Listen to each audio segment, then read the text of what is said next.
Well, I had a great sale the other day, £200. Can't be bad. Can't complain about that. But it's a bit of a pain to send. It's a large item, quite delicate, on the limits of Hermes and GSP limits, I think, on the boundary of Hermes. Let me show you what it is. Hang on. Okay, so it is this a Sylvanian Families Regency Hotel, which do always sell well, but like I say, are difficult to send. I've had one of these new, which sold for, I think it was around about £400, which was really one of my best sales ever. This is a used one. It's got figures and lots of accessories with it, but I have had it a while. I wouldn't pick up just the shell. I'd always make sure it's got a lot of the accessories with it, and a lot of the furniture, and if you can get some figures as well. This has got furniture, 15 figures, quite a lot of stuff. It's gone for 190 plus £10 postage on GSP. It's got to get to France. So luckily, when I bought it, it was already in this box, which is like a really good fit, but it does need some protection around it, and I might put something on the corners. So I'm working on that today. Just to let you know the limits, which could be useful. I got these a couple of years ago, so I think they're still valid. Do check it out though. But your GSP limits is it can't be no more than 30 kilograms. That's all right. That's well under 10, I think. No larger than 125 centimeters cubed. So measure it in centimeters and times length by width by the depth. Can't be longer than 120 on one side. Can't be more than £2,000. Well, that's all right. It's 200. I don't think I've ever had a £2,000 sale, or 100, or 800 if you're going to Russia. And the Hermes limits up to 15. Don't know if that's changed, but I will check these before I send it. The max length 120. I'm fine on there. And then they have this total, the two shortest dimensions, when you double it and you add the longest, it's got to be less than 245. And I'm close here because my two shortest are 50 and 45, so they add up to 90. Times it by 2, you get 190. And then plus the longest, you get 242. So it's pretty close to that. So I can't really make it a lot bigger than that. But what I'm going to do is just... I think I'm just going to provide a good crumple zone around this with newspaper. I'll just absolutely float it in crunched up newspaper. I did think about bubble wrap, which is what I've done previously, but to be honest, I think it'll just pop, and then you'll be left with quite a flat sort of surface. So I'm going to get on and just sort of like bubble wrap it. I'm going to check inside and check how the furniture is. But yeah, it needs to get there in good condition. So let me get it out and I'll see what needs doing. Right, here it is in all its glory. So I've bagged everything up, like furniture in there and figures in there and the fences and stuff in there. I'm going to wrap each of these four things in just a big, large bubble wrap. And then what I'm going to do is somehow cover these windows with thin cardboard, light cardboard. Not too sure how I'm going to do it, but just to try and prevent any sort of impact, like full on, which might crack that. So let me get on with that, and like I say, I'm not too sure how I'm going to do it, but I'll work it out and then film the results. Right, that's the kind of inside done. So just large bubble wrap for each of those parcels, and I've just void filled it with sort of scrunched up, not too tightly, but newspaper. That stops any of this from kind of moving around. And on the outside of each of these rooms, I've just sort of put in some cardboard, not stuck or anything, because the packages will hold them in. So I filled this, there's no packages in this side, so just void filled it with newspaper, and I'm going to put newspaper in here. Once I've done that, I'll try and think about whether I'm actually going to do the same on the outside, if it gets any impact from there. So yeah, let me finish this off and then I'll think about the outside.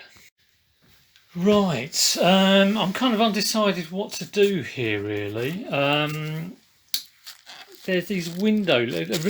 Initially I was just protecting these frames, which are obviously quite thin and delicate there.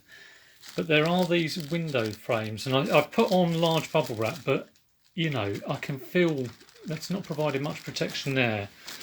and I think I might redo it. I've only put it on one side just to sort of test it. I think I might redo it with cardboard, like the same thin cardboard. It's from a box that I got bubble wrap in, so you know, very thin cardboard. I might just put a sleeve of that round, and I'm also a bit concerned about these bits. You know, these are the bits that people will moan about if it's broken. So I think I'm going to take this off and put a thin cardboard layer around it.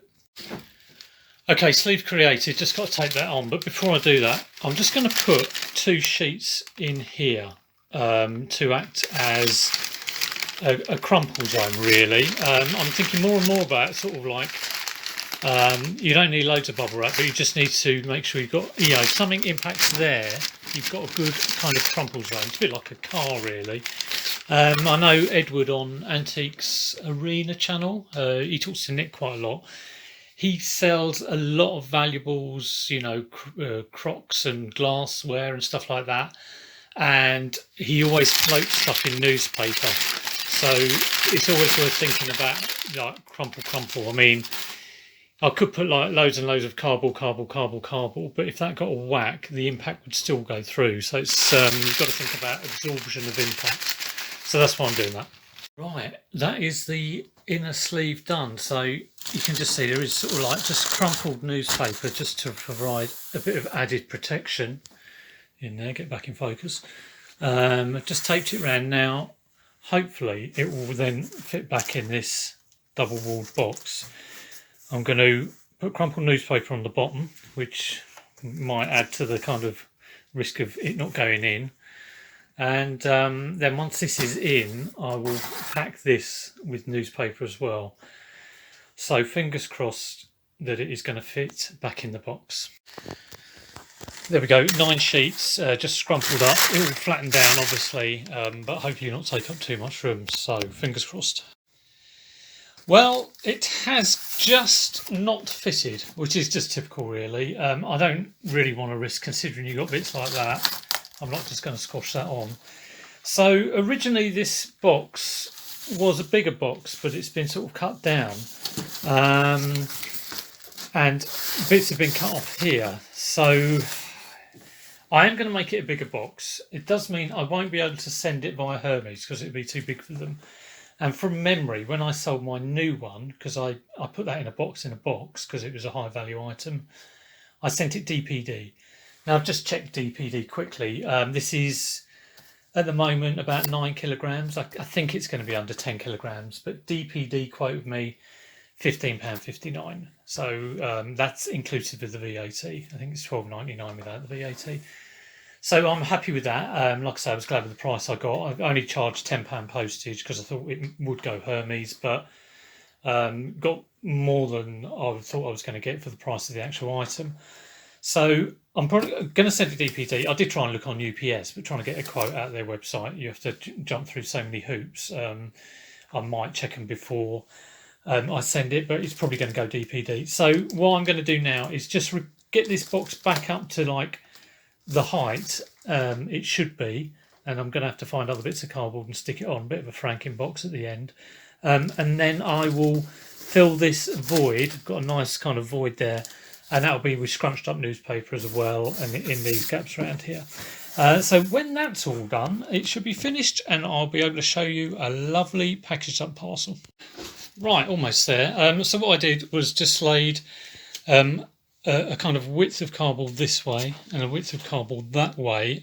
There was newspaper underneath all that in those sort of crevices and around the actual hotel. And then on top of that cardboard, I've put more newspaper. So there's a big old crush zone there.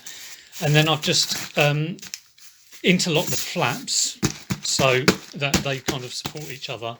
And then at the side where it was cut down, really taped it around really well. So I'm just going to get like one sheet of cardboard to go over the top, sort of like with flaps going over. That'll be the kind of lid, and then that's job done. All done. Glad that's done. That should be solid for delivery. Can't do any more than that, I don't think. And it's coming at well, I'm weighing it on these bathroom scales with me holding it, so it's a bit dodgy, but between 9.6 and 9.9 kilograms. So I'm really glad that one's out of the way. I've been putting that off for a couple of days and I shouldn't have done really. I was going to actually do a video on successful soldering, but I made a complete balls up of it. So I've got some clips. I might do a video of like how not to solder things and lessons I've learned. That might be a good one for everyone. I'm not an expert solderer by any means, but I'm trying to get better. And I made a few mistakes. So look out for that one if I do it. I'm going to get a little test. You can get these kits where you can practice soldering, so I'm going to get that. But for now, that's that parcel done. I think I've got about 6 more to package up, some good sales. So I'll do a sales update soon. But I hope you enjoyed that. Had to pack a monster. And take care, and I'll see you soon.